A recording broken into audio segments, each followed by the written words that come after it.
안녕하세요. 저는 대구에 거주하는 40대 남성의 택시 기사입니다. 제가 괴들남님께 제보드릴 사건은 택시업을 하면서 일어났던 사건이고, 한순간의 잘못된 행동으로 큰 위험에 빠질 뻔한 무서운 경험입니다. 때는 7년 전 제가 택시업을 막 시작했을 때 있었던 일이었죠. 저는 원래 운전 관련된 일을 하고 있다가 아는 지인의 소개로 택시업을 하게 되었고, 생각보다 이 일이 적성에 맞아 하루하루 즐겁게 일을 하고 있을 때였습니다. 그러다 사건이 있었던 그날은 제가 야간조 택시 운행을 했던 날이었고, 저는 손님 승차를 위해 동성로 시내 근처로 가서 손님을 기다리던 중이었죠. 그리고 대략 20분 정도 지난 뒤 어떤 한 여성 손님을 태우게 됐고, 그 손님을 태우기 전까지 수많은 고민을 했었습니다. 참고로 동성로에는 술집들이 많은 편이라 대부분 술에 취한 승객들이 주로 많은 편이었는데, 제가 택시업을 하기 전부터 들었던 말들이 바로 술 취한 여성 손님이 제일 무섭다는 말이었죠. 그런 생각을 할 수밖에 없었던 건 터무니없는 행동으로 인해 억울하게 성추행범으로 몰리는 경우를 많이 봤기 때문에, 웬만하면 술 취한 여성 손님 혼자 있을 때는 특히 더 조심해야 한다는 이야기를 수도 없이 들었던 게 원인이었습니다. 저 손님 어디로 가실까요? 기사님, 저 죄송한데 부탁 좀 하나 드려도 될까요? 네, 무슨 부탁이요? 아니, 제가 집이 좀 멀거든요. 원래 오늘 친구 집에서 자기로 했는데 제가 일이 생겨서요. 혹시 장거리 좀 가능할까요? 대신 요금은 2배로 드릴게요. 진짜 부탁 좀 드릴게요. 네. 혹시 위치가 어딘데요? 경북 영천이라고 아세요?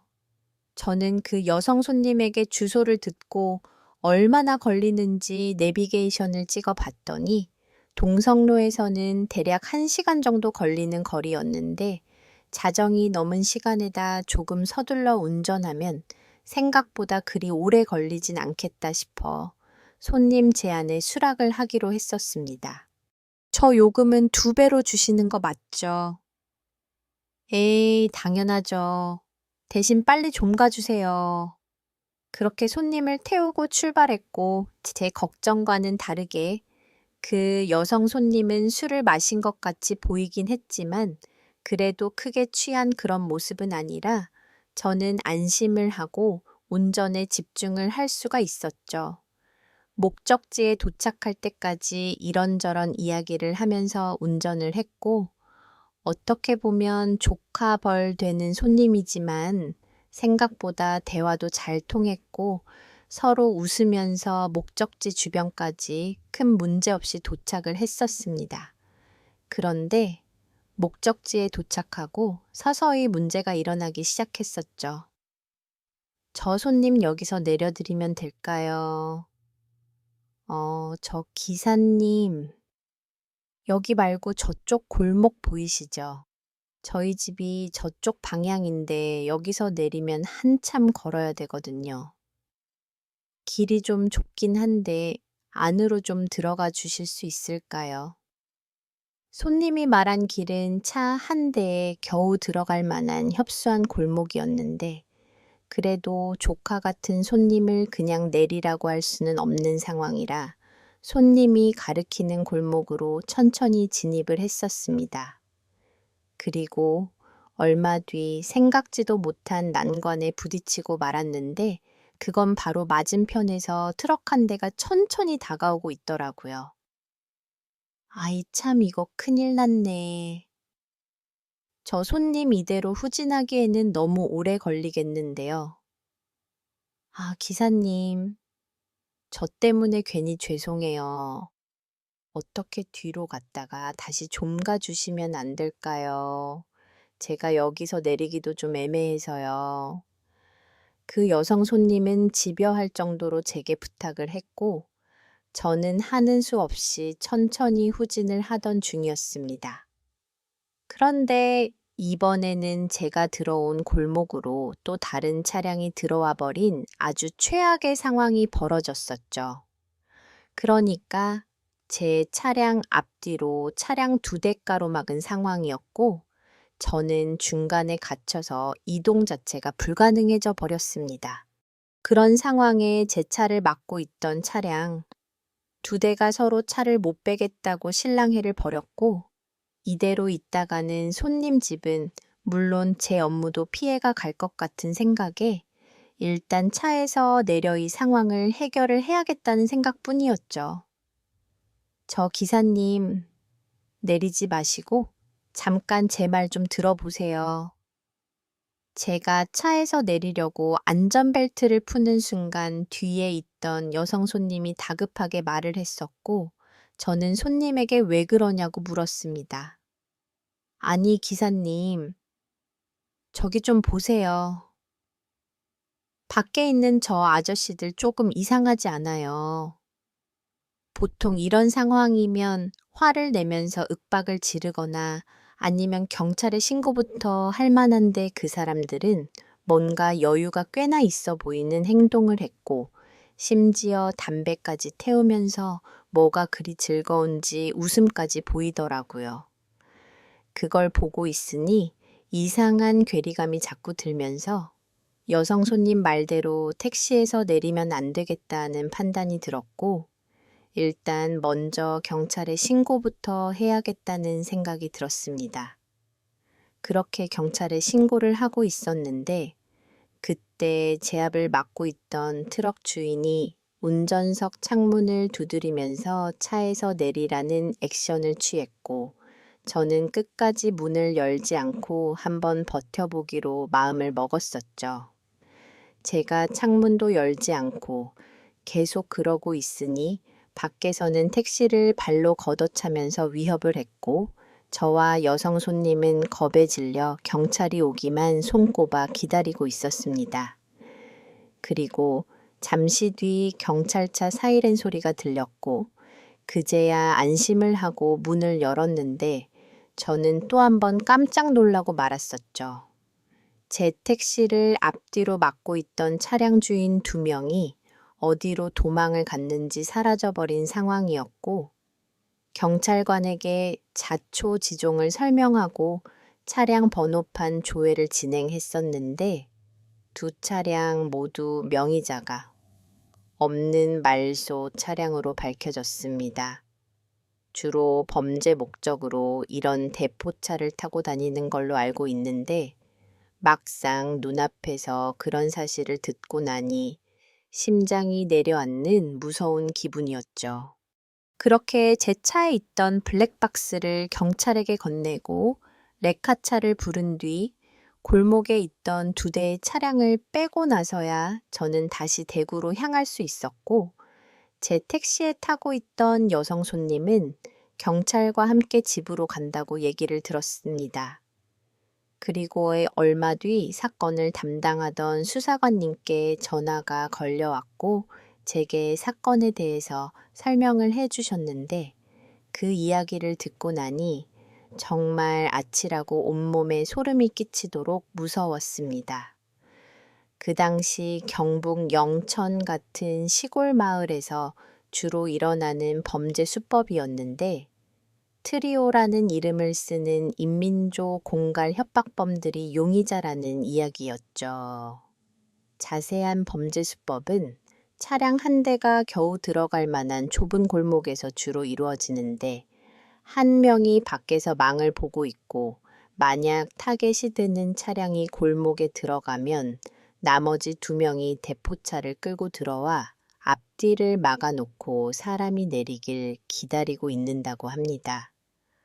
누구라도 그 상황에는 당연히 내릴 수밖에 없을 거라 생각이 드는데, 만약 차에서 내리게 되면 금전적인 피해는 물론 목숨까지 위험할 정도로 폭행을 서슴다는 섬뜩한 말까지 들었었죠.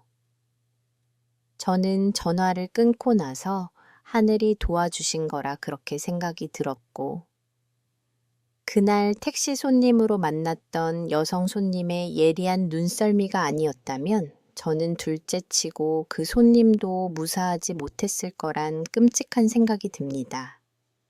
어떻게 보면 생명의 인연이라고 볼 수 있는 손님이라 저는 다시 한번 찾아가 감사하다는 말을 건넸고 현재까지는 아무 사고 없이 무탈하게 택시업을 잘 이어나가고 있죠.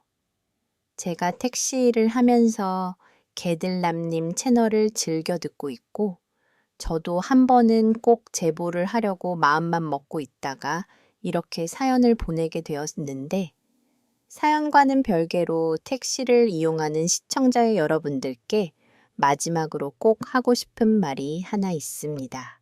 저희 택시 기사들도 한 가정의 아버지, 그리고 누군가에게는 소중한 자식이니 그 점 한 번 더 생각해 주시고 너무 심한 막말이나 또 가격한 행동은 좀 주의해 주셨으면 하는 게 제 바람입니다. 지금까지 긴 이야기 들어주셔서 정말 감사합니다. 안녕하세요. 저는 부산에 거주하는 40대 남성입니다. 이 일은 제가 30대 초반 친구와 같이 겪은 사건인데 말로만 듣던 인신매매를 당할 뻔한 경험이고 정말 무섭고 끔찍했던 일입니다. 때는 2015년 제 나이 32살 때 있었던 일입니다. 그 당시 저는 우체국에서 택배를 하고 있었는데 일을 하다 고등학교 때 연락이 끊겼던 동창 친구를 만나게 됩니다. 그게 제가 담당하는 구역 중에 괴정동이라는 곳이 있는데 그곳에 친구 녀석이 살고 있었던 거죠. 워낙 택배를 자주 주문했던 집인데다. 그리고 친구 이름이 워낙 독특해서 긴가민가 하고 있었는데 또 제가 궁금한 건 못 참는 성격이라 직접 전화로 물어봤더니 역시나 고등학교 동창이었던 겁니다. 저는 반가운 마음에 가끔 만나 술 한잔을 하면서 친구가 그렇게 지냈었죠. 그런데 지금 생각해보면 그냥 모른 척을 했다면 어땠을까? 그런 후회가 드는 건 사실입니다. 그렇게 3개월 정도는 별탈 없이 친구와 잘 지냈었는데 어느 날 친구가 소개팅을 해보지 않겠냐는 제안을 하더라고요. 말 그대로 2대의 만남을 주선하겠다는 말이었는데 저는 그 말을 듣고 솔깃할 수밖에 없었죠.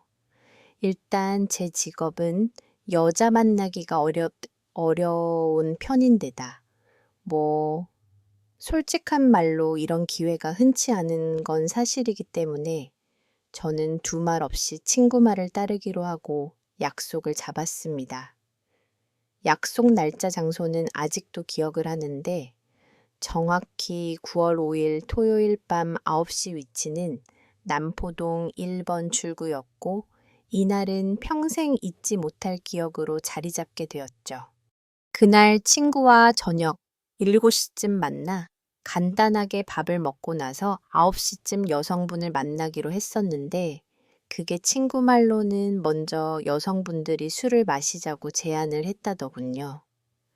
그러다 보니 빈속에 술을 먹기는 좀 그래서 좀 이른 감이 없지 않아 있었지만 일찍 약속을 잡고 나왔던 겁니다. 저는 친구와 국밥집에서 밥을 먹고 나와 PC방에서 시간을 때우고 있었는데 때마침 여성분에게 전화가 걸려왔고 저희들은 약속 장소로 출발하게 됐죠. 제 기억으로 약속 시간보다 조금 일찍 도착을 했던 것으로 알고 있는데 정확하진 않지만 30분 정도 일찍 도착했던 걸로 기억합니다. 그렇게 1번 출구에 거의 다 왔을 때 누가 봐도 엄청난 미모의 여성 두 분이 보였고 그 당시는 이런 자리를 만들어진 친구에게 절이라도 하고 싶을 정도로 고맙게 느껴지더라고요. 저희는 여성분들과 근처 술집으로 가서 이런저런 얘기를 나누게 되었는데 여성분 2명 다 쇼핑몰 모델이라 들었고 나이는 저희보다 한참 어린 20대라는 겁니다.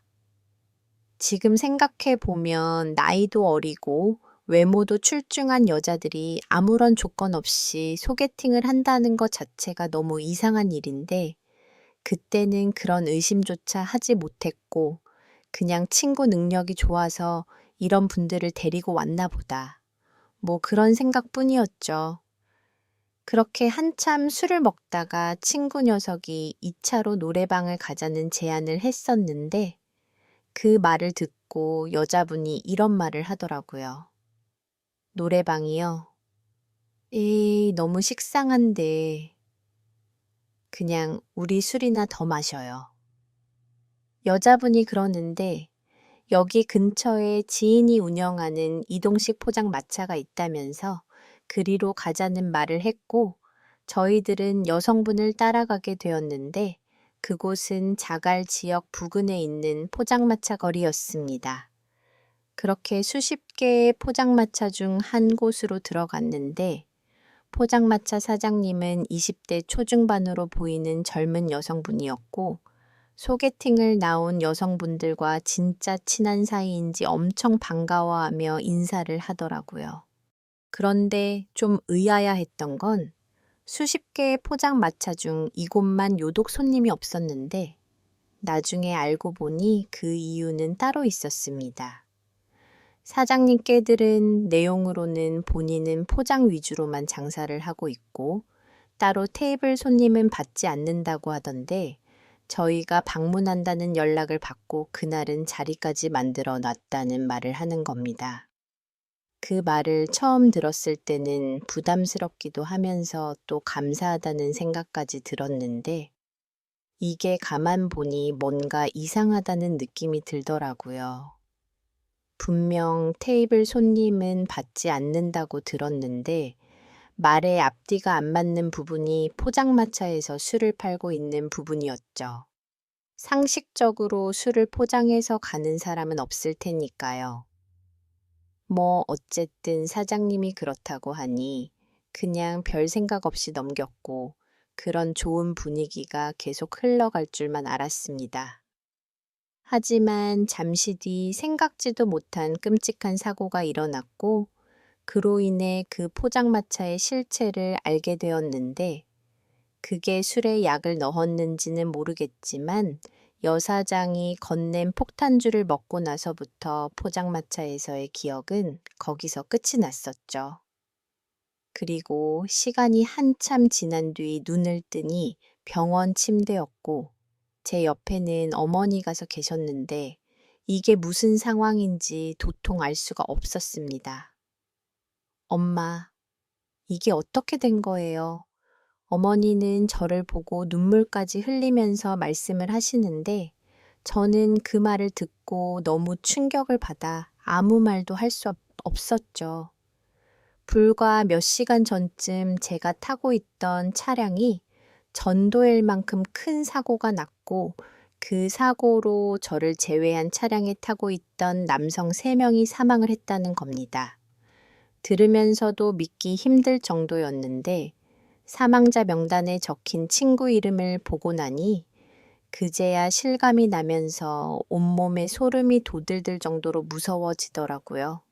친구를 잃은 슬픔도 힘들었지만 또 다른 섬뜩한 사실도 알게 되었는데 이건 사고 조사 과정에서 알게 된 이야기입니다. 사망한 친구의 휴대폰에 랜덤 채팅을 했던 기록이 남아 있었고 저희가 만난 여성들은 이곳에서 알게 됐던 거죠. 그런데 그 여성들은 단순 미끼였습니다. 그게 채팅을 한 사람은 따로 있고 소개팅에 나온 여성들은 돈을 받고 고용된 사람들이었죠. 하지만 거기서 끝이 아닌 정말 무서운 얘기를 담당 형사님께 들었는데 사고 당시 차량에 타고 있던 또 다른 남성들은 한국인이 아닌 중국인이었다고 하더라고요. 좀 더 조사해봐야 알겠지만 이런 경우 뒤에서 망을 봐주는 조직들이 있기 때문에 만약 사고가 나지 않았다면 큰 범죄에 연루될지도 모른다는 말을 하는 겁니다. 어떤 범죄인지 명확하게 표현은 하지 않았지만 제가 지뢰짐작으로 느낀 건 인신매매 또는 장기매매 같은 끔찍한 범죄가 유력하다는 생각이 들었습니다.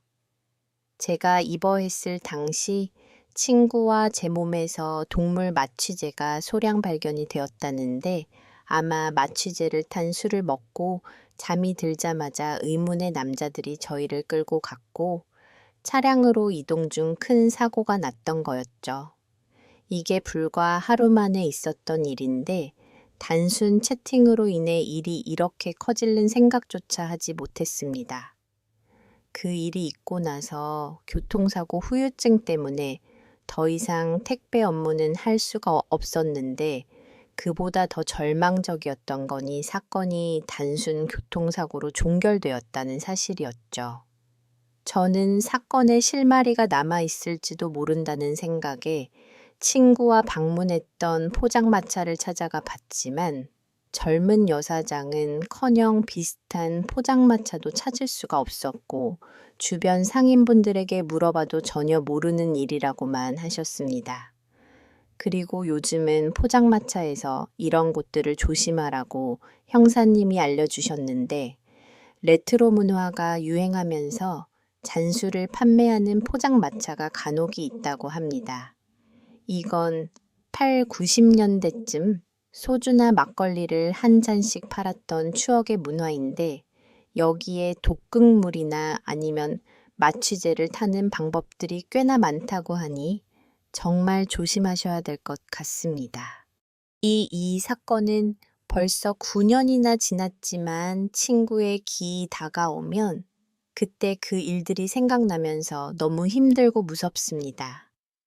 사연을 보내면서 안타깝게 떠나버린 친구 생각이 많이 나는데 여러분들도 포장마차에 가실 때 주의 깊게 살펴보시길 바랍니다.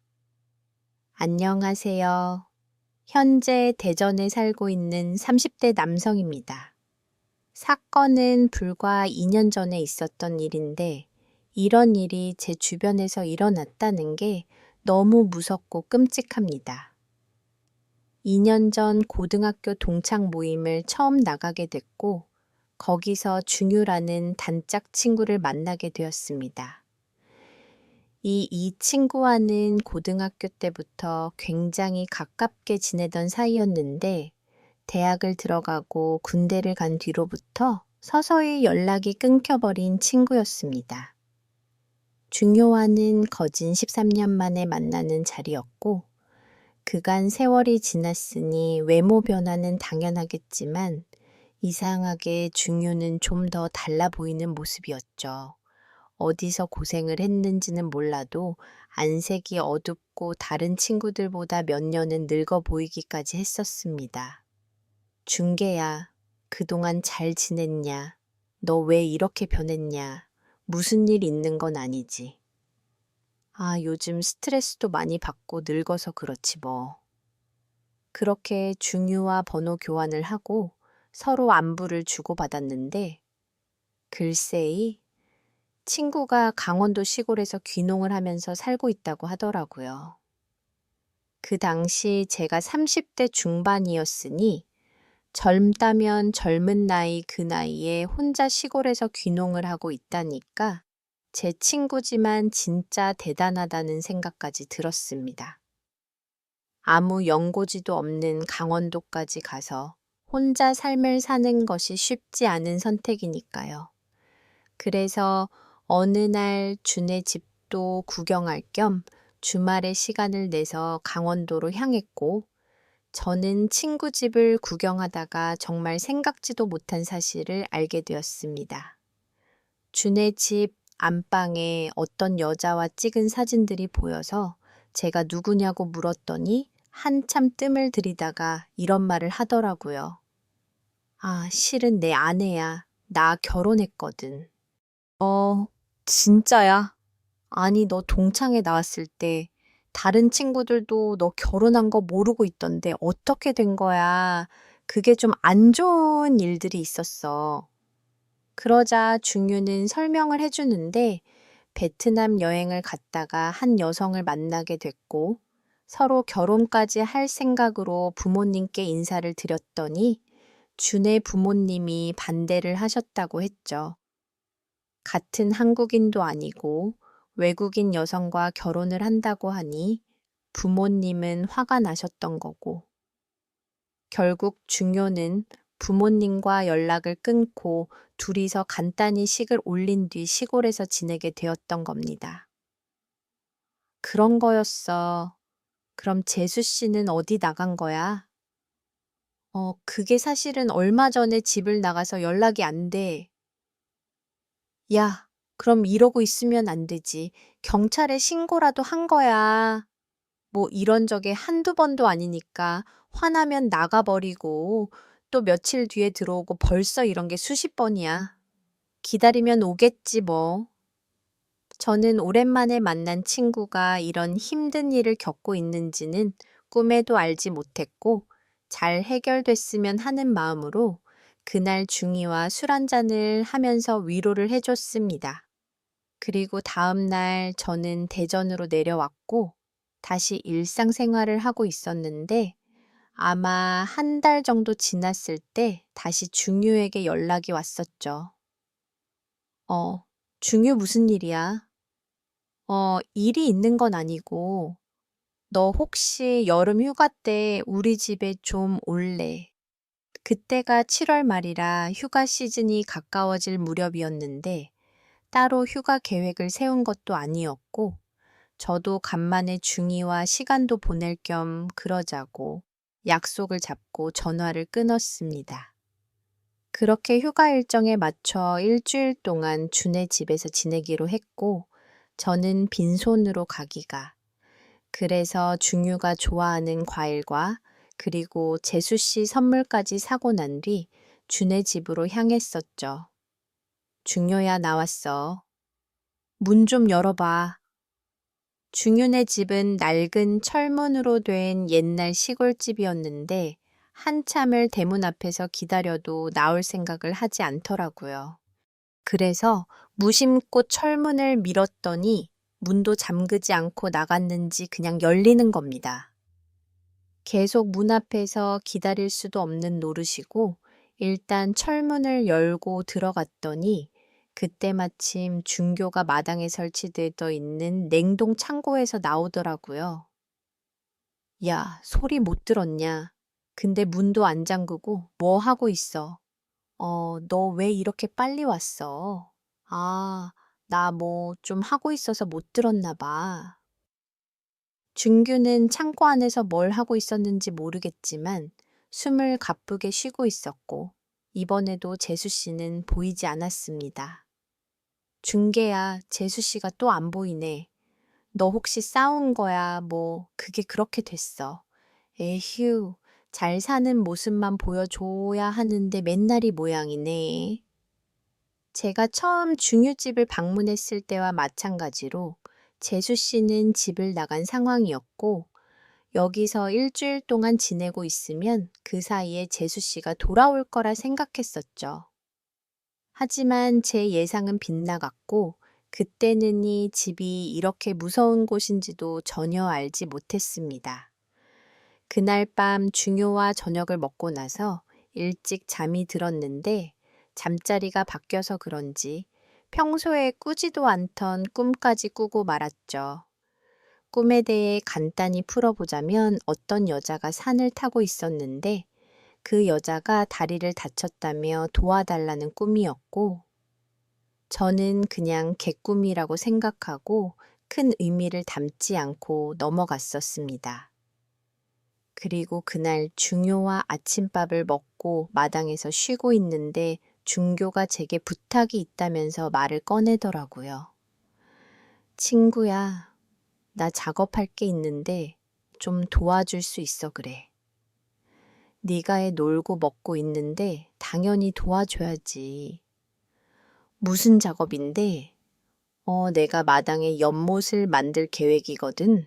너도 알잖아. 나 낚시 좋아하는 거. 그래서 말인데 가끔 손맛도 느낄 겸 작은 연못 하나를 만들어 볼까 하거든. 중요의 말은 마당에 연못을 만들 계획인데 약 1m 정도 땅을 파야 한다고 했고 뭐 땅을 파는 작업은 포크레인을 부르면 쉽게 해결이 되지만 그렇게 되면 비용도 많이 들고 어차피 이건 취미 삼아 만드는 연못이라 시간에 부여받지 않고 만들어 보자는 그런 내용이었죠. 저는 그날부터 중유를 도와 마당에서 삽질을 하기 시작했고 놀면서 시험시험 하는 거라 딱히 힘든 건 없었습니다. 그런데 그날 밤 신기하게도 어제와 같은 꿈을 꾸게 되었고 꿈에서 나타난 그 여자의 얼굴이 왠지 모르게 구면이라는 생각이 자꾸만 들었었죠.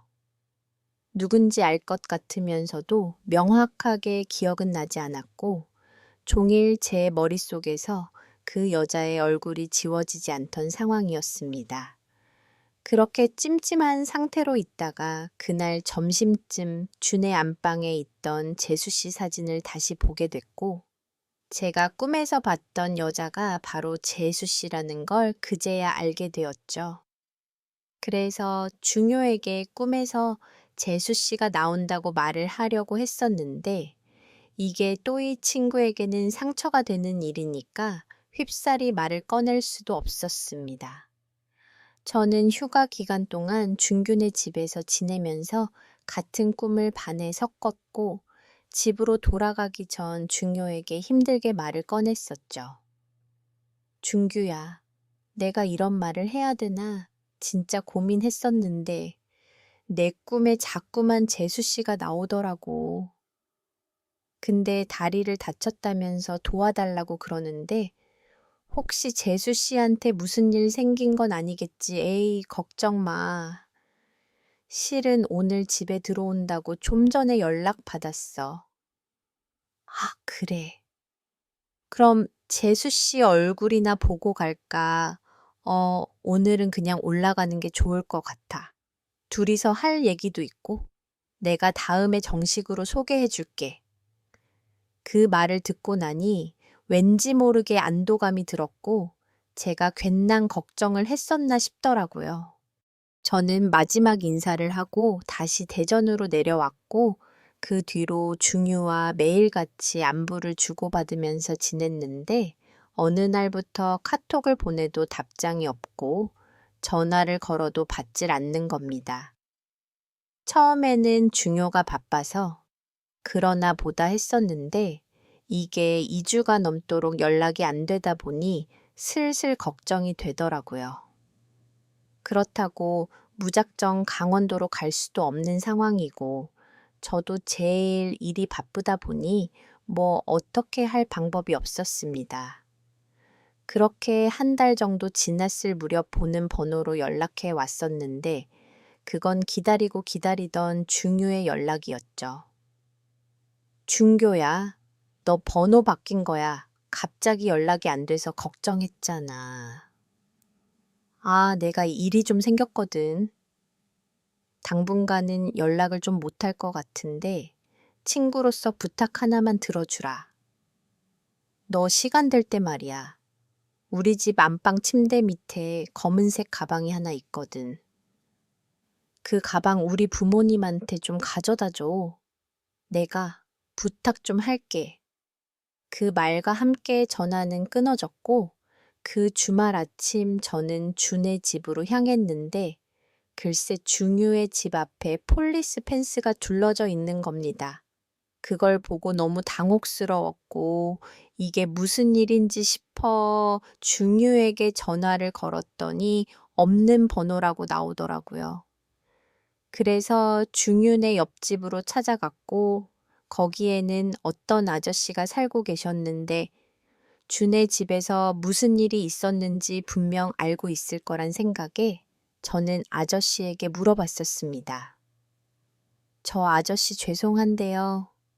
한 가지만 여쭤볼게요. 옆집에 무슨 사건이라도 생긴 거예요. 아, 그 미친놈. 근데 그건 왜 미친놈이란요. 아, 거기가 제 친구 집이거든요.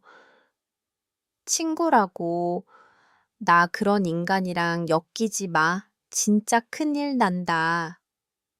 그리고 아저씨는 그간 있었던 일에 대해 설명을 해주는데 저는 충격을 넘어서 진짜 상상도 할 수 없는 끔찍한 사실들을 알게 되었습니다.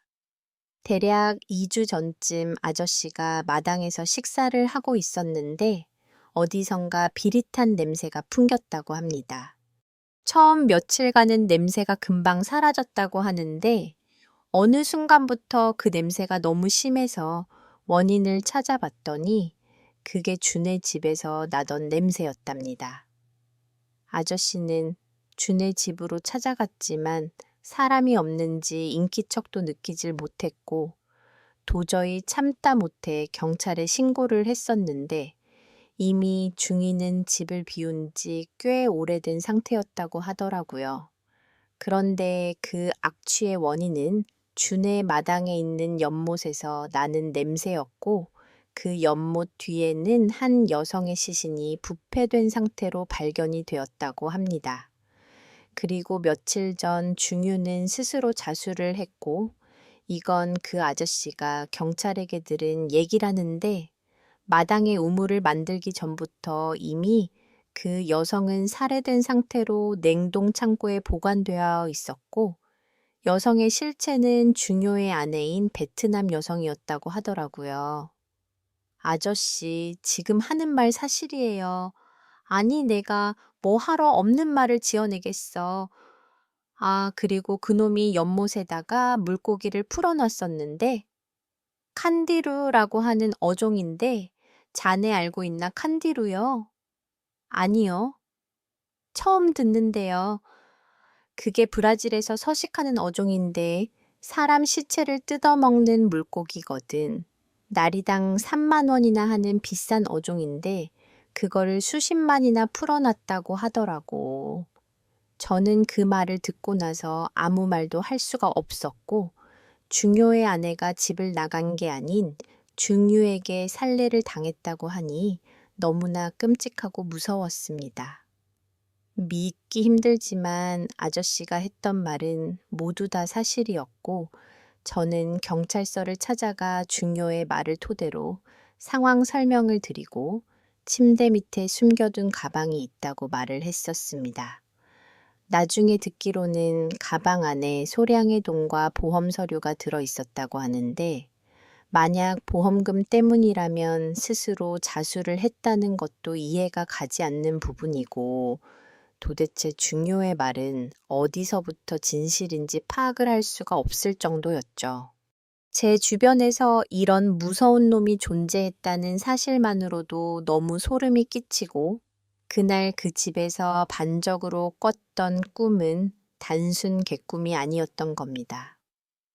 한때는 정말 가깝게 지냈던 사이였지만 사람 인생은 아무도 모른다고이 친구가 살인마가 될 줄은 상상조차 하지 못했습니다. 그리고 혹시나 뉴스 기사라도 있을까봐 검색을 해봤지만 외국인이라 그런지는 몰라도 기사는커녕 아무것도 나오지 않더라고요. 친구를 돕는다고 마당에서 삽질을 했던 게 중요의 아내의 시신을 묻기 위한 과정이라 생각하니 아직도 섬뜩하고 아마 이 일은 제가 죽을 때까지 기억에 남을 것 같습니다. 안녕하세요. 저는 현재 대구에 거주하고 있는 30대 남성이고 제가 작년에 겪은 실제 경험담을 제보하려고 합니다. 괴남님께 제가 촬영한 사진까지 보내드렸으니 혹나 이분을 보신다면 정말 주의하시길 바랍니다. 저는 대구에 거주한 지 30년이 넘었고 여기 살면서 그 여자를 처음 본 건 아마 2년 전 퇴근길이었습니다. 그 당시 저는 주야 교대 근무를 하고 있었고 그날엔 비교적 야간 근무가 일찍 끝나는 바람에 대략 시간은 오전 4시에서 5시 정도 되었을 때였죠. 그 시간만 되면 이상하게 배도 추라고 해서 그날은 간단히 배도 채울 겸 집 근처 편의점에서 라면 하나를 먹고 나오는 길이었습니다. 그리고 집으로 걸어가고 있는데 골목 맞은편에서 원피스를 입은 여자가 뒤뚱거리면서 걸어오더라고요. 처음에는 다리가 불편한 줄로만 알고 있었는데 가까이서 보니 다리가 불편한 게 아니었고 체중이 많이 나가다 보니 뒤뚱거리면서 걸을 수밖에 없는 모습이었습니다. 정확하진 않지만 거의 100kg가 넘어 보이는 거고였고 웬만한 남자가 보더라도 위압감이 드는 그런 모습이라 볼 수 있었죠. 아직 해도 다 뜨지 않은 시간에 어두운 골목에서 그 여자를 마주치니 아무리 남자라도 무서울 수밖에 없었고 저는 빠른 걸음으로 집으로 들어갔었습니다. 그리고 다음 날 아침 제 동생에게 어제 봤던 여자에 대해서 설명을 해줬었는데 동생도 한두 번 본 적이 있다고 말을 꺼내는 겁니다. 형, 그 원피스 입은 여자 있잖아. 나도 출근할 때 한두 번 봤었거든. 아마 편의점 근처에 사는 것 같은데. 근데 내가 잘은 모르지만 뭐 살짝 무섭긴 해도 크게 그렇게 나쁜 사람 같진 않아 보였어. 저는 동생의 말을 듣고 대수롭지 않게 넘겼었고 어차피 그 여자를 두 번 다시 볼 것도 아니고 혹여나 마주치더라도 그냥 지나치면 되는 부분이기에 별다른 생각조차 하지 않았었죠. 하지만 그건 저만의 착각이었고 그로부터 한 달 정도 지났을 때 새벽 시간 또다시 그 여자를 마주치게 되었는데 정말 소름 끼치는 일이 하나 생겨버렸습니다. 앞전과 마찬가지로 골목에서 그 여자와 마주쳤고 이번에는 뭔가 쇠한 느낌이 자꾸만 들었었죠. 그래도 집으로 가라면 그 골목을 지나가야 했고 그 여자 때문에 한참을 놀아 집으로 갈 수도 없는 노릇이 그냥 빠르게 지나가려고 했었습니다. 그런데 그때 그 여자가 발을 헛디뎠는지는 모르겠는데 갑자기 소리를 지르면서 넘어졌고 통증이 많이 심한지 허리를 감싸고 고통스러워하는 모습으로 보였었죠.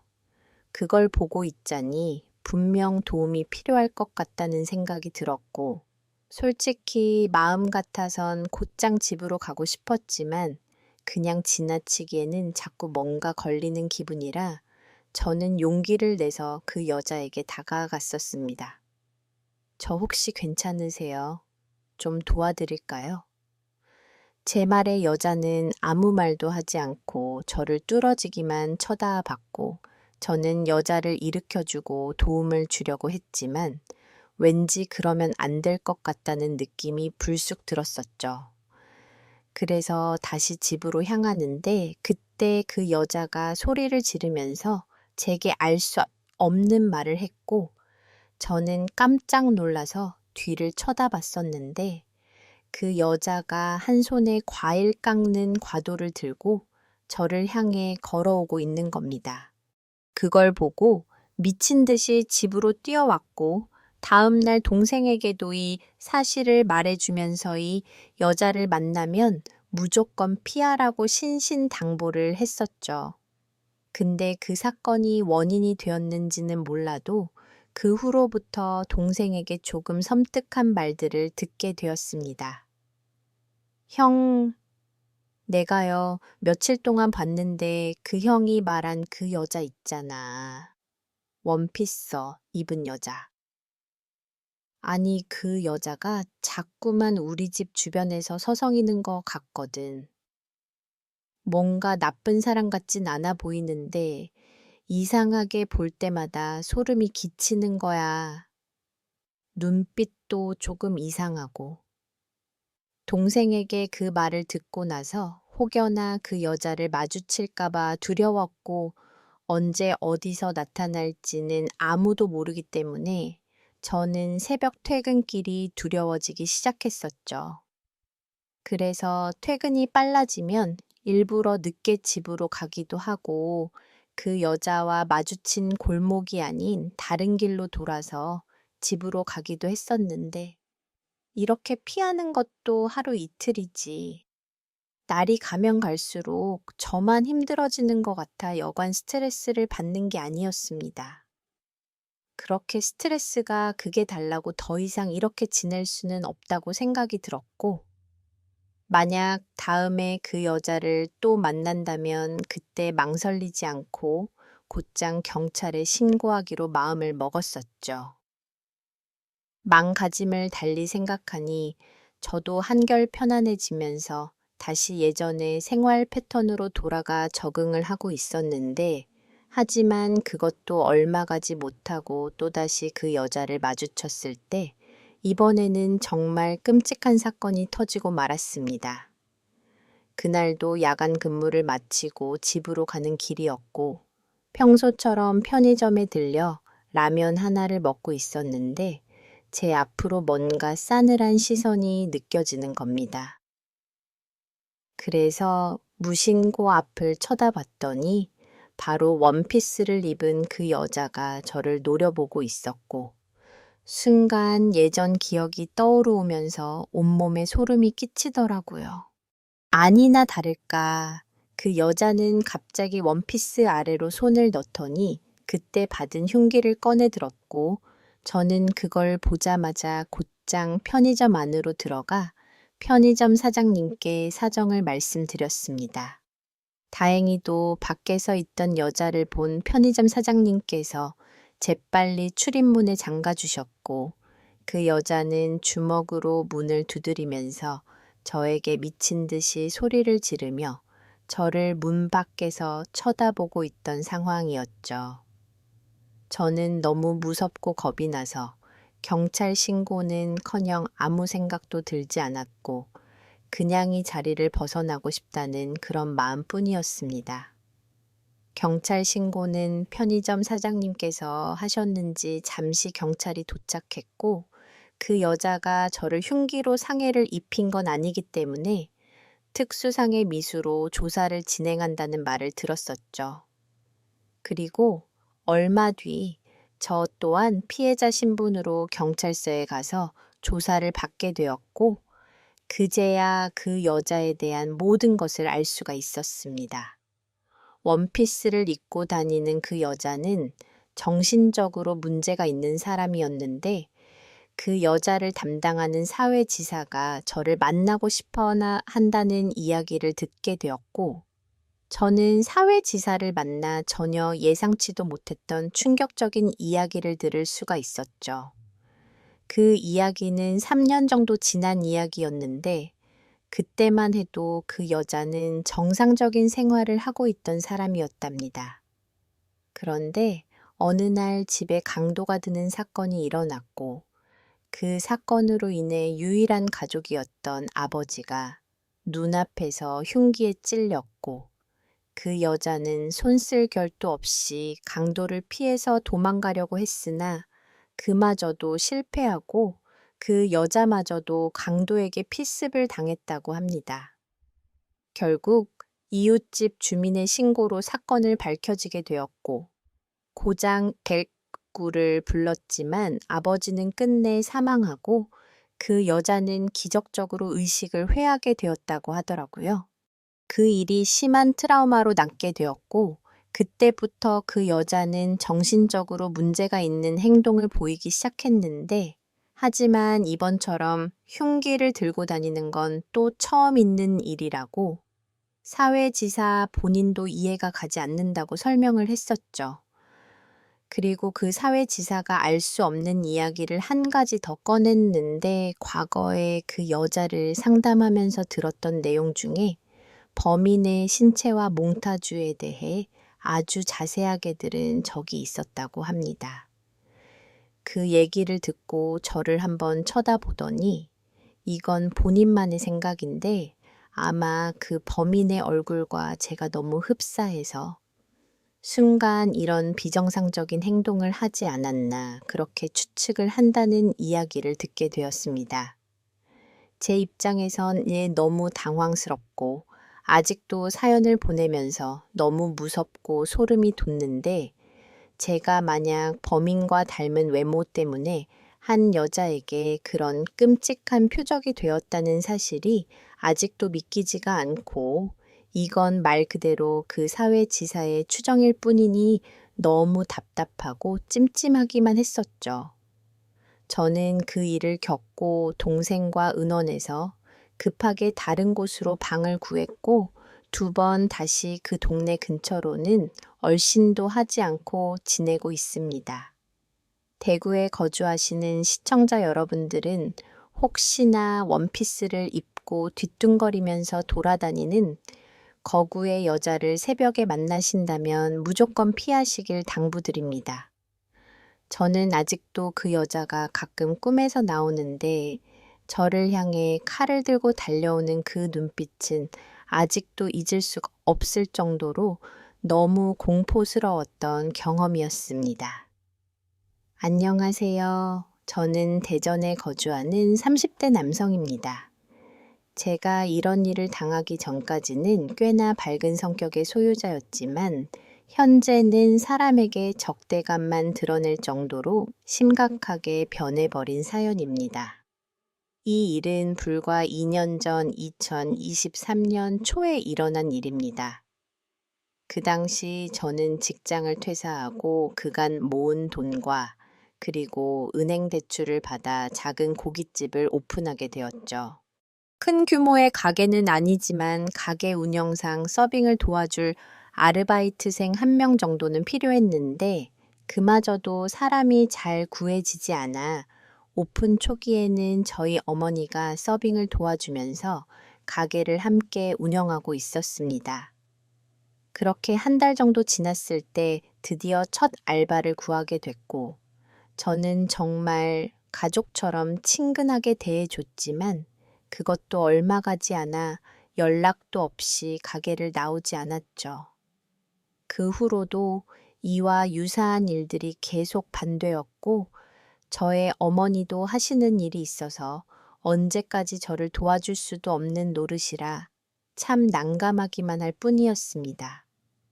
그러다 한날은 어머니의 친구분들이 가게로 식사를 하러 오셨는데 어머니는 그날 기분이 좋으신지 친구분들에게 제 자랑을 끊임없이 하시곤 했었죠. 우리 아들이 말이야, 군대 다녀와서 지금까지 쭉 성실하게 직장 생활만 했었잖아. 근데 나도 몰랐거든. 우리 아들이 생각보다 돈을 많이 모아놨더라고. 글쎄, 가게 오픈할 때 집에 손도 안 벌렸다니까. 내 배로 낳은 아들이지만 다 떠나서 너무 대견스러워. 그렇게 식사가 끝날 때까지 어머니는 계속 제 얘기를 하셨고, 솔직히 어머니의 마음을 모르는 건 아니지만 제가 옆에서 듣기 민망할 정도로 지나치게 느껴졌습니다.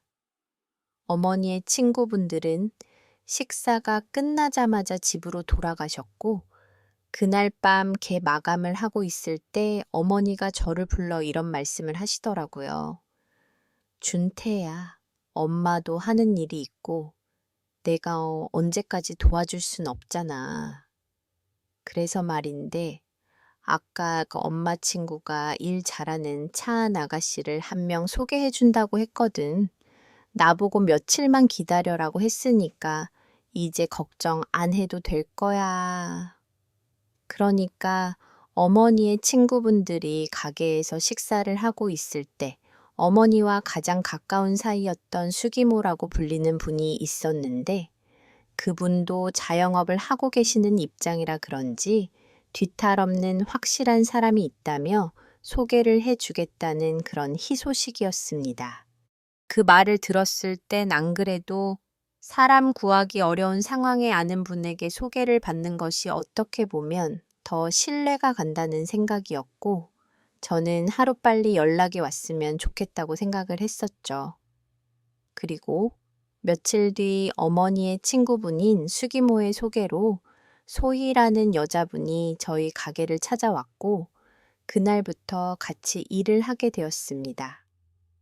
소희는 20대 중반의 어린 나이에도 불구하고 가게 손님들에게 싹싹한 건 물론 얼굴도 이쁘장하게 생겨서 저희 단골 손님들이 굉장히 좋아하셨죠. 소희가 온 뒤로부터 가게는 날로 번창하기 시작했고, 저는 어떻게 해서든 소희는 오래 붙잡아 둬야겠다는 그런 마음뿐이었습니다. 그래서 소희의 급여도 잘 챙겨줬고, 가게 일이 끝나면 개인적으로 밥도 사주면서 서로 큰 문제 없이 좋은 관계로 지내고 있었죠.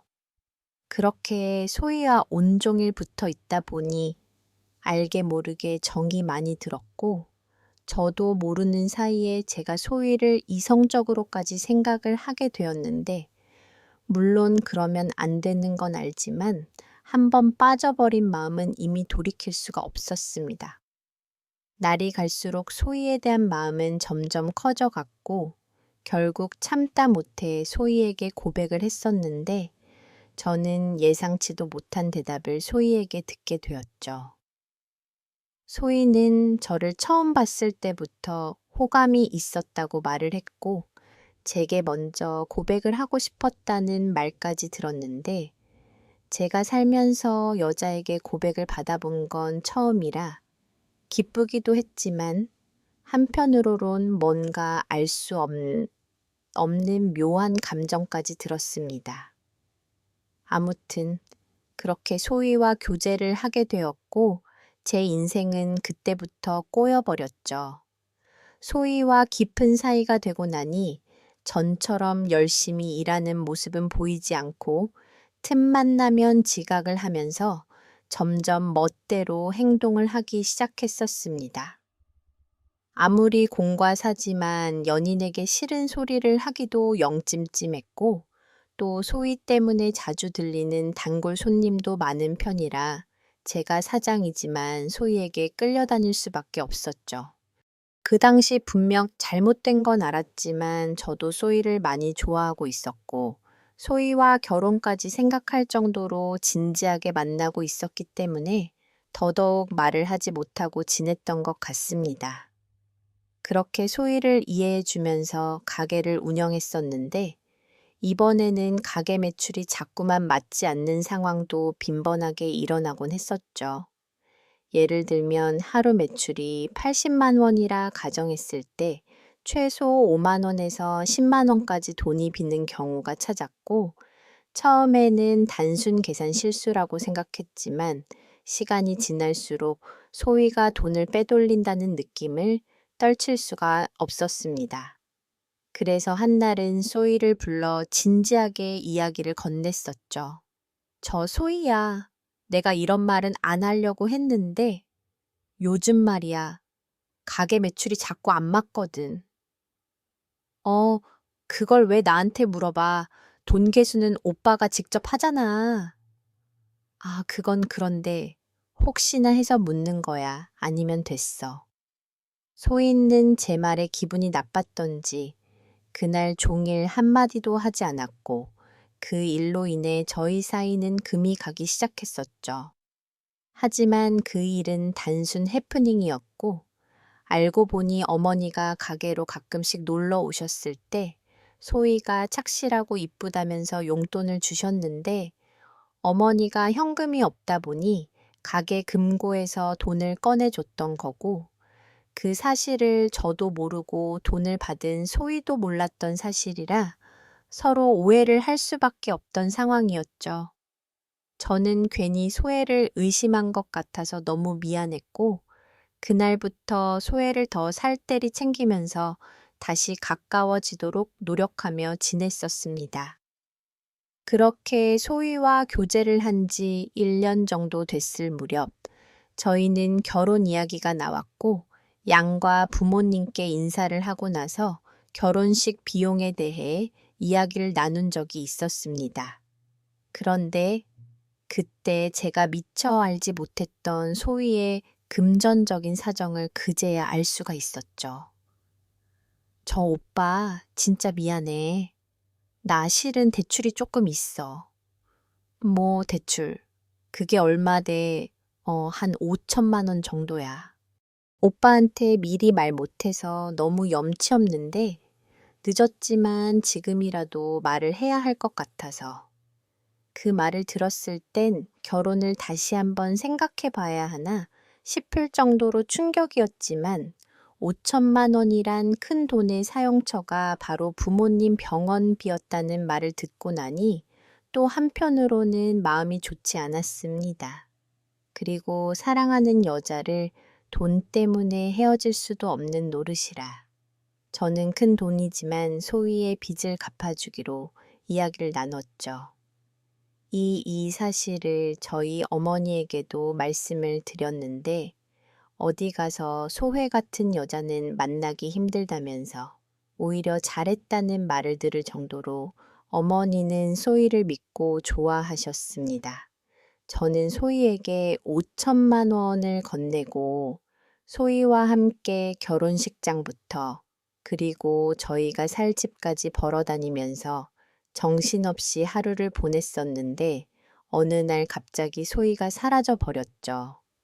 소희의 전화기는 꺼진 상태였고 이틀 동안 감감무소식이었는데 저는 소희에게 무슨 일이라도 생긴 줄 알고 소희 부모님께 찾아갔지만 집안에 사람이 없는지 아무리 기다려도 소식이 없었습니다.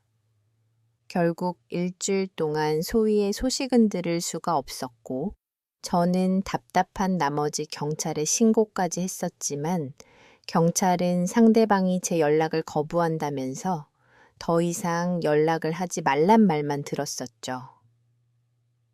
이 사실을 알게 된 어머니는 곧장 수기 이모를 찾아갔고 한바탕 난리가 났었는데 그 와중에 수기 이모에게 정말 충격적인 이야기를 들었다고 합니다. 알고 보니 수기모의 가정사가 남들에게 말하기 힘든 환경이었는데 어릴 적 남편과 이혼을 하고 아들을 혼자 키우면서 고생을 하면서 살았고 하나뿐인 아들은 30년이 넘도록 매일 술만 먹고 폐인처럼 지내는 중이었다고 하더라고요.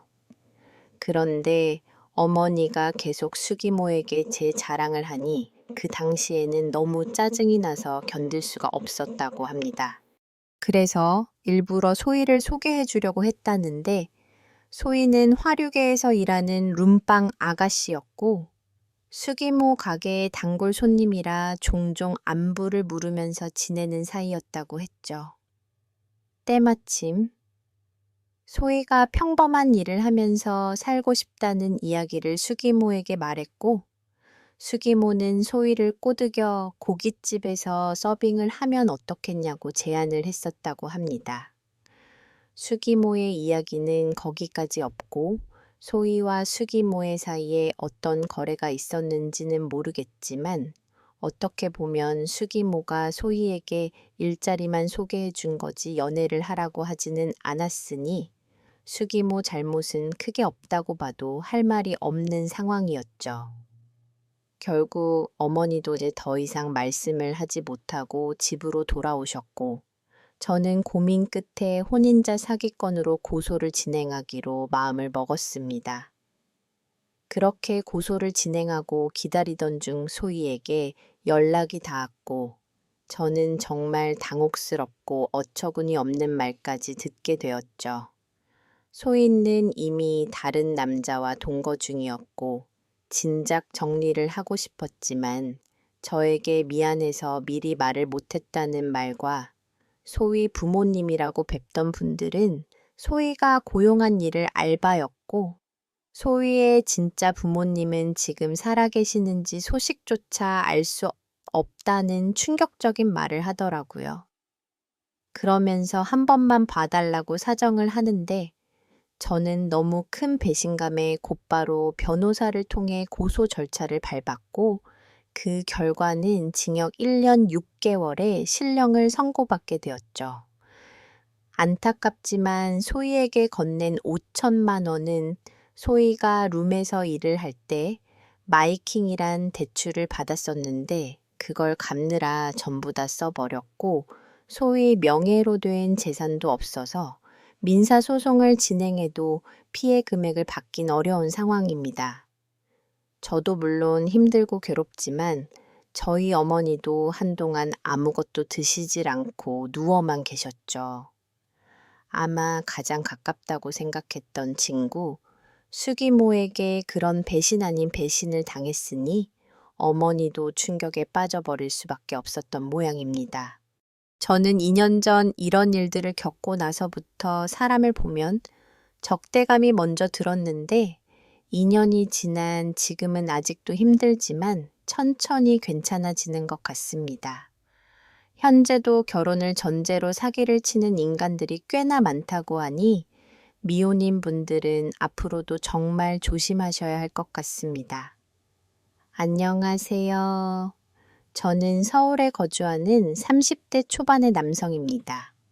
이 사연의 결말은 너무 비참하고 화가 나지만 제 이야기를 들은 시청자분들은 필히 조심하시길 바라겠습니다. 때는 2년 전 제 나이 30살이 되었을 때 일입니다.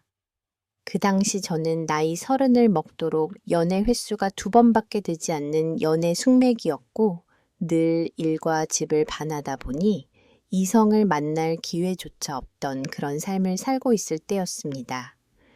그러다 한날은 저와 직장 내에서 절친호를 지내던 동갑내기 친구에게 좋은 조건의 제안을 하나 받게 되었죠. 장철아, 이제 너도 술 연애도 하고 결혼 준비도 해야 되지 않아. 야, 임마, 그걸 누가 모르냐. 근데 여자 만날 기회가 있어야지 뭐. 그러면 내가 소개팅 자리라도 한번 만들어줄까? 너 생각은 어때? 직장 동료이자 절친이었던 민우는 제게 소개팅을 주선해 주기로 했고, 상대 여자분의 직업은 병원 간호사인데 굉장히 착하고 여성스러운 느낌의 여자라고 말을 들었습니다. 저는 오랜만에 소개팅이라 들뜰 수밖에 없었고, 그날부터 소개팅 날짜만 기다리면서 시간을 보낼 정도로 기대를 하면서 지냈었죠. 그리고 드디어 소개팅 약속이 잡히고 말로만 듣던 상대 여성을 만나 서로 자기소개를 했었는데 소개팅녀의 이름은 김범미, 나이는 저보다 2살 연하였습니다. 제가 너무 기대를 했던 탓인지 솔직히 외모나 스타일에 살짝 실망을 했었지만 그래도 친구의 지인이라 최대한 예의를 갖추며 대화를 이어나갔었죠. 첫 인상부터 화리는 호감은 아니라 어떻게 말을 이어갈까 고민이 많았었는데 그냥 편안하게 대화를 나눠보니 보기와 다르게 사람이 참 괜찮다는 느낌이 들었고 저는 보미 씨와 앞으로 몇 번 더 만나보기로 판단을 내렸습니다. 그 뒤로 보미 씨와 영화도 보고 술도 한잔하면서 더욱 가까워졌고 결국 저희는 연인 사이로 발전하게 되었었죠. 그렇게 연애를 한 지 3달까지는 아무 문제 없이 잘 지냈었는데 한날은 사소한 대화를 나누다가 서로 돌이킬 수 없는 큰 다툼으로 번지게 되는 일이 하나 생겨버렸습니다. 그날 식당에서 밥을 먹다 남사친, 여사친 문제로 대화를 나눈 적이 있었는데 제 입장은 이성끼리 친구가 될 수 있다는 입장이었고 부미의 입장은 저와 정반대의 입장이었죠. 그런 대화를 나누다 보니 점점 언성이 높아졌고 결국 본미가 자리를 박차고 밖으로 나가버리면서 싸움은 종료되었지만 문제는 바로 그 뒤였습니다. 봄은 집으로 가자마자 저에게 이별 통보를 했고 저는 갑작스러운 통보에 너무 당혹스럽고 뭘 어떻게 해야 할지 이성적으로 판단이 서질 않았었죠. 지금까지 본미와 연애를 하면서 저와 너무 잘 맞는 부분도 많았고 이 정도면 저와 미래도 그릴 만큼 괜찮은 여자라 더욱 놓치고 싶지 않은 생각이 자꾸만 들었습니다. 긴 시간을 만난 건 아니지만 제 머릿속에는 앞으로 이런 여자를 만날 수 있을까 하는 후회와 미련들로 가득 찼고 저는 어떻게든 본미를 잡으려고 연락을 취하고 심지어 집 앞까지 찾아가 기다렸지만 끝내 만날 수는 없었죠. 너무 답답한 나머지 본미를 소개해준 제 친구 민우에게 도움을 받으려고도 해봤지만 민우도 입장이 난처한지 일단 기다려보라는 말만 하면서 제게 명확한 답을 내려주지 못하는 상황이었습니다. 그렇게 일주일이란 시간이 지났음에도 저는 여전히 본미를 포기하지 못하고 있었는데 그 후유증은 말로 할 수 없을 만큼 심각한 상태였었죠. 잠 한숨 못 자는 건 물론이고 하루에 한 끼도 겨우 먹을 만큼 식욕이 떨어진 상황에 매일 밤낮주로 본미를 생각하면서 어떻게든 다시 본미를 붙잡고 싶다는 생각뿐이었습니다. 그 당시 회사 일을 하면서도 업무 실수가 찾아 매번 상사에게 주의를 받았고 날이 갈수록 제 정신 상태는 만신창이가 되어 가고 있었죠. 그런 모습을 옆에서 지켜보던 민우가 제가 딱하게 보였는지 한날은 제게 이런 얘기를 건넨 적이 있었습니다. 야, 너 상태가 진짜 안 좋아 보여. 혹시 헤어진 것 때문에 그러는 거야. 나여 좀 미치겠어. 어떻게 봄이랑 다시 잘 될 수 있는 방법은 없을까? 아, 내가 이런 말까진 안 하려고 했는데. 어? 한 가지 방법은 있거든. 근데 돈이 좀 들 수도 있어. 민우가 제게 했던 말은 지인 중에 높은 확률로 재회 성공을 시키는 재회 상담사가 있는데 돈은 조금 들지만 그래도 방법은 확실하다면서 관심이 있으면 연락처를 준다는 말이었습니다. 저는 지푸하기라도 잡는 심정으로 민우를 통해 그 재회 상담사 연락처를 받게 되었고 그날 집으로 가자마자 곧장 연락을 취했었죠. 저 혹시 재회 상담 좀 받고 싶은데요. 아, 예. 저 민우 소개로 연락하셨죠. 저기 근데 상담 조건이 좀 있거든요.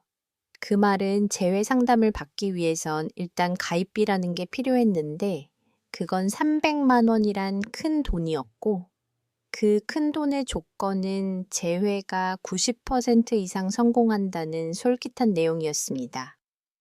그 당시 저는 이성적인 판단보다 어떻게 하다 해서든 봄을 잡고 싶은 감정적인 상태였기 때문에 깊게 생각을 하지 않고 돈을 송금했었죠. 그 후로도 컨설팅 명목으로 몇십만 원씩 돈을 송금해야 했고, 저는 금전적인 부분보다는 재회가 너무 간절해서 상담사분이 시키는 대로 재회 준비를 하면서 지냈었습니다. 그렇게 거진 2달이 지났을 무렵 기적처럼 보미에게 전화가 걸려왔고 그 전화의 내용은 지금까지 쓴 금액이 전혀 아깝지 않을 만한 연락이었죠. 오빠 그동안 내가 미안했어.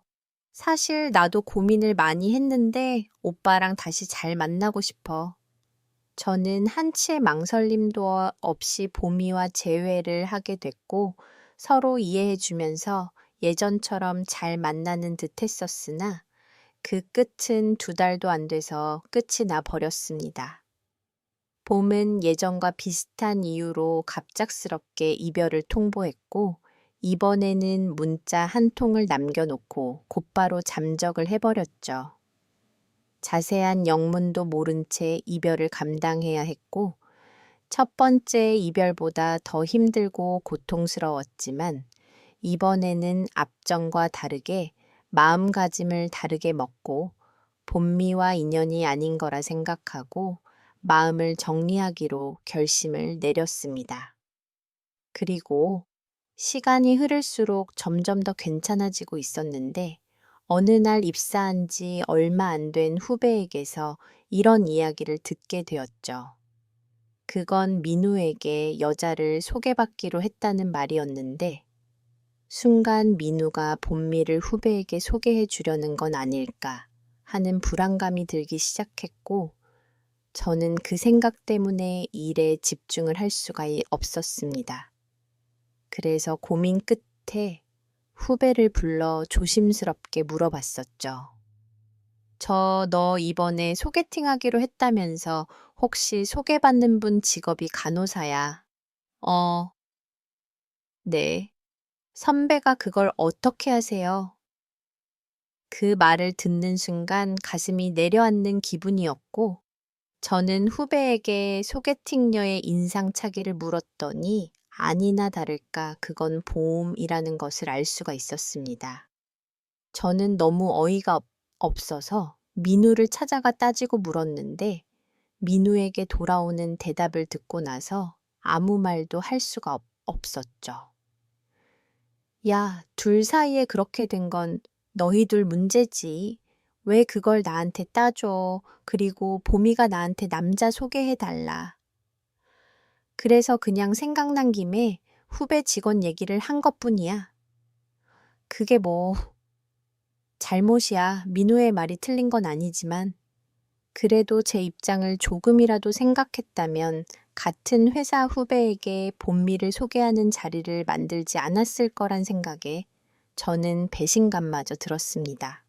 그런데 몇 달 뒤 본미를 소개받은 후배 직원도 별다른 이유 없이 이별 통보를 받았다는 이야기를 전해 들었고 그 후에도 민우에게 소개받은 재회 상담사를 통해 재회를 기다린다는 말까지 들을 수가 있었죠.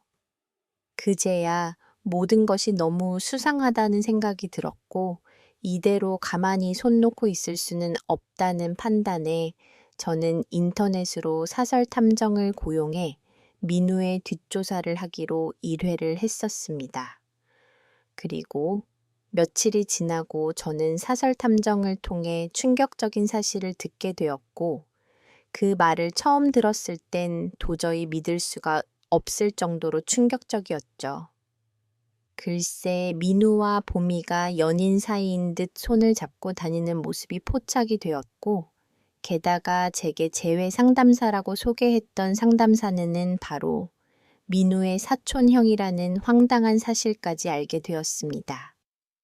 곰곰이 생각을 해보니 민우와 봄이 그리고 사촌형인 심리 상담사 이렇게 세 명이 짜고 치는 형태라 볼 수 있었고 사람을 소개해주고 어느 정도 기간이 지난 뒤 감정이 서서히 깊어졌을 때 이 없이 이별을 말하고 재회 상담을 유도해 돈을 뜯어내는 악질 중에 악질이었던 겁니다. 저는 너무 화가 나고 괘씸해서 곧장 민우를 찾아가 모든 사실을 해명하라고 했더니 민우는 오히려 더 뻔뻔한 태도로 제게 발을 하면서 말을 하더라고요. 야, 난 죄 없어. 그게 보미가 사귀자고 해서 사귄 거라니까. 그리고 너한테 소개해줄 때는 봄이랑 나랑 아무 사이도 아니었어. 민우는 끝까지 당당한 듯 잘못이 없다는 말을 반했고 저는 절친한 친구라고 생각했던 민우에게 뒤통수를 맞고 그리고 미래까지 그리던 여자에게 배신을 당한 것도 모자라 돈까지 갈취당했다는 사실이 너무 수치스럽고 제 자신이 한심스럽기까지 했었습니다. 그렇게 저는 스스로 회사를 그만두고 나와 버렸고 그 후로 회사 지인을 통해 들리는 소문에 의하면 민우는 여전히 여자를 소개해 준다는 말을 하면서 지낸다는 말을 들었습니다.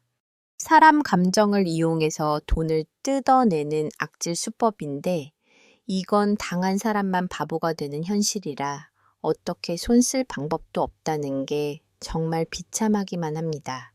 시청자 여러분들은 아무리 가까운 지인이라도 늘 의심의 끈을 놓지 마시고 또 재회를 해준다는 말로 사람 감정을 이용하는 수많은 업체들도 조심하셔야 될 것 같습니다. 오늘 이야기는 여기까지입니다. 구독과 좋아요 잊지 않으셨죠? 다음 영상으로 또 뵐게요.